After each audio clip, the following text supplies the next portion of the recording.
Swastiastu. Pak Bambang, Iya. kenalin dari divisi sosialisasi kami. Jadi beliau yang menangani masalah kampanye, debat, apa banyak sih pekerjaan di sosialisasi. Gitu. Mungkin beliau bisa Pak Made menjelaskan. Widyastra. Yap. Ya, waduh, terima kasih Pak. Di tengah-tengah kesibukannya ini kita mau ngajak ngobrol-ngobrol sebentar. Baik, baik Pak Widi. Nah ini kebetulan saya juga ingin menanya bagaimana tahapan kampanye. Kan sekarang ini sudah masuk tahap kampanye, kemudian ada tahap debat mungkin. Kalau sekarang bagaimana Pak perkembangannya? Baik, jadi untuk Pilkada Jembrana saat ini kita sudah memasuki tahapan kampanye yang dimulai dari tanggal 26 September, diawali dengan deklarasi kampanye damai oleh masing-masing paslon. Kemudian untuk kampanye sendiri kita melaksanakan debat ya. Itu untuk debat pertama di tanggal 6 November kemarin sudah dilaksanakan, dan debat terakhir nanti di tanggal 21 November. KPU memfasilitasi untuk debat para paslon ini ya Pak? Betul. Ini paslonnya ada berapa sih Pak kalau di Jembrana? Jadi mungkin perlu kami tambahkan untuk pasangan calon Bupati dan Wakil Bupati Jembrana ini ada dua ya, ada dua paslon. Pasangan calon nomor urut 1 atas nama Kembang Artawan Sugiase, dan nomor urut 2 Nengah Tambe dan Patriana Krishna. Ini ada dua paslon ya. Saya ke Pak Ketua dulu. Pak Ketua, seberapa pentingnya debat ini Pak? Harus dilakukan, harus difasilitasi oleh KPU. Tujuannya untuk apa sebetulnya? Jadi dari berbagai sosialisasi kami ke bawah terkait ajakan ke pemilih, banyak yang menanyakan ke kita itu masalah visi misi calon. Makanya disinilah kita fasilitasi dengan debat untuk mereka, untuk menyampaikan visi misi program dari mereka, sehingga masyarakat tahu apa sih sebenarnya, siapa sih yang sebenarnya sesuai dengan hati nurani mereka. Kebutuhan untuk Kebutuhan Jembrana. nggih. Nah, kalau terkait dengan debat sendiri Pak Widi, ini kan yang didebatkan ini kan aspek-aspeknya banyak kan Pak Widi ya. Ininya bagaimana Pak? Ininya penjelasannya bagaimana ini? Terkait dengan debat ya, jadi untuk debat pertama kita sudah laksanakan itu ada 2 tema, dan untuk debat kedua ini juga nanti ada 2 tema. Tema yang akan kita nanti angkat di materi tersebut, pertama adalah menyerasikan pembangunan daerah dengan nasional serta memperkokoh NKRI. Kemudian tema yang sedang istilahnya booming saat ini ya, dengan situasi pandemi ini, kita juga mengangkat tema kebijakan pengendalian atau penanganan coronavirus disease ini, COVID-19. Seperti itu. 2 tema ini yang akan disiapkan. Nah, KPU bekerjasama dengan siapa Pak supaya ini jadikan materi-materi, pasti ada proses ya? Ada proses. Ya, tapi gimana nih Pak? Ya, mungkin bisa kami jelaskan untuk artinya biar tentunya semua berjalan dengan baik ya. Untuk materi ini kan kita perlu tim penyusun materi namanya. Untuk tim penyusun materi sendiri sudah kita sesuaikan juga tentunya dengan disiplin ilmu atau bidang pekerjaan yang digeluti seperti itu ya. Sebagai contoh untuk penanganan coronavirus disease ini kita meminta ya dengan Fakultas Kedokteran UNUD seperti itu. Selanjutnya tentang tema yang lain, kita juga tentunya memohon kepada para tokoh profesional, akademisi seperti itu. Artinya mereka nanti tentunya akan merumuskan materi yang bisa digodok atau istilahnya disajikan pada saat debat tersebut. Baik, jadi rumusan-rumusan ini, masukan-masukan ini digodok, itu yang akan menjadi materi yang didebatkan atau akan ditanyakan kepada calon pemimpin ini ya. Dan yang pasti juga perlu kami sampaikan untuk para panelis ini, di samping mereka harus membuat pernyataan atau dalam artian fakta integritas ya, itu kita memang minta betul independensi dari mereka seperti itu. Sama dengan kegiatan kita, artinya biar tidak ada istilahnya memihak salah satu pihak atau merugikan pihak yang lain seperti itu.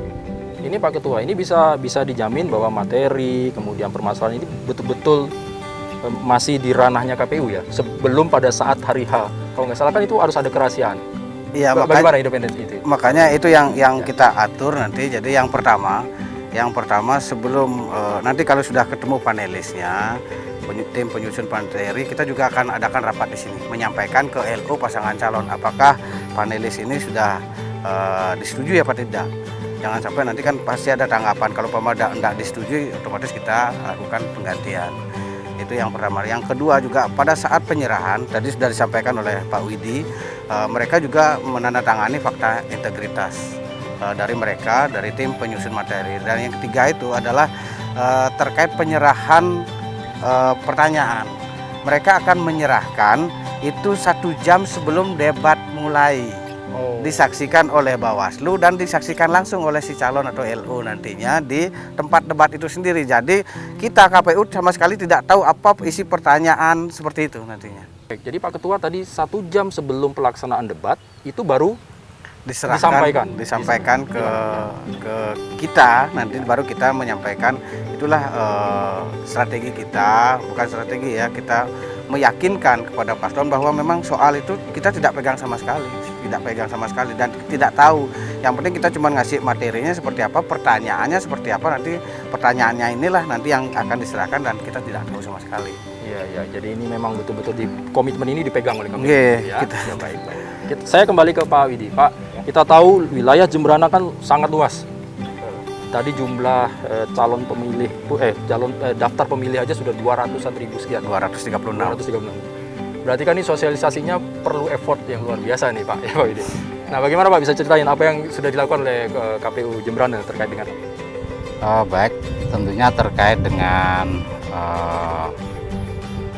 target kita ya, target partisipasi masyarakat kita, itu kita ada upaya internal begitu ya, sesama penyelenggara. Ini kita sudah upayakan, sudah kita bentuk penyelenggara kita, yaitu termasuk penyelenggara KPPS dan termasuk petugas ketertiban yang jumlahnya tersebar di 640 TPS, sehingga jumlah keseluruhan itu ada 5.760 personil gitu ya. Itu nanti tersebar di masing-masing TPS. Tentunya salah satu kiat kita melaksanakan sosialisasi itu ada, kita berupaya dari berbagai lini lah istilahnya seperti itu ya. Ada berbagai metode gitu ya. Tentunya kalau metode yang memobilisasi massa itu memang sudah tidak diperkenankan.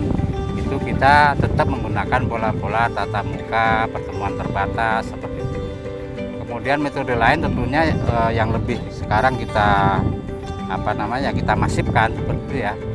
Itu kita lebih kepada sosialisasi lewat media sosial. Nah, itu kita libatkan seluruh penyelenggara kita. Ya, seperti tentunya kita memiliki jadwal rutin ya, setiap hari Jumat itu wajib sosialisasi. Kalau data untuk para kaum milenial ini seperti apa sih Pak Ketua? Kalau untuk Jemberana sendiri sampai berapa persen Pak? Ya lumayan lah, dari 236 itu sekitar 30% ya. 30% pemilih pemula. Memang apa yang disampaikan Pak Widi, kita kesulitan terkait sosialisasi mengumpulkan orang banyak. Tapi kita juga tetap mempunyai strategi dalam hal ini karena memang target kita tinggi. Jadi Pak Widi sudah menyiapkan mobil keliling. Itu sudah menyiapkan setiap hari bergerak terus untuk ke bawah untuk menyampaikan apapun program kita nanti. Itu yang kita jadi mungkin bisa saya tambahkan, sosialisasi tentunya bukan hanya sekedar bertemu dengan masyarakat saja ya. Jadi kita ada metode lain seperti misalnya pemasangan alat peraga sosialisasi ya, ini kita juga lakukan. Kemudian penayangan ya, video, kebetulan kita dibantu oleh Pemda Jemberana ya dalam bentuk tayangan di Videotron. Kemudian juga untuk sosialisasi di radionya juga ada seperti itu. Termasuk sosialisasi pada saat pandemi ini. Betul ya. Jadi kalau sosialisasi itu memang prosesnya dari awal tahapan sampai dengan selesai atau pelaksanaan.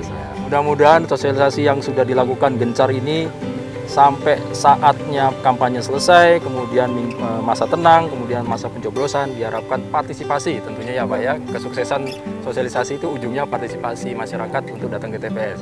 Gitu Pak, gitu Pak ya. Iya. Baik, terima kasih Pak Widyastra atas waktunya. Nanti mohon izin dengan Pak Ketua kita akan ketemu lagi dengan divisi teknis mungkin ya Pak ya. Iya. Baik, nanti kita ajak lagi ya. Baik. Nah, saudara jangan kemana-mana. Memang kita ajak Ketua KPU Jemberana untuk mobile bergerak sesuai dengan semangatnya untuk mencapai kepada masyarakat. Jangan capek ya Pak ya. Baik. Siap. Jangan kemana-mana saudara. Kita lanjutkan setelah yang satu ini. Kita ke sana Pak. Boleh. Siap.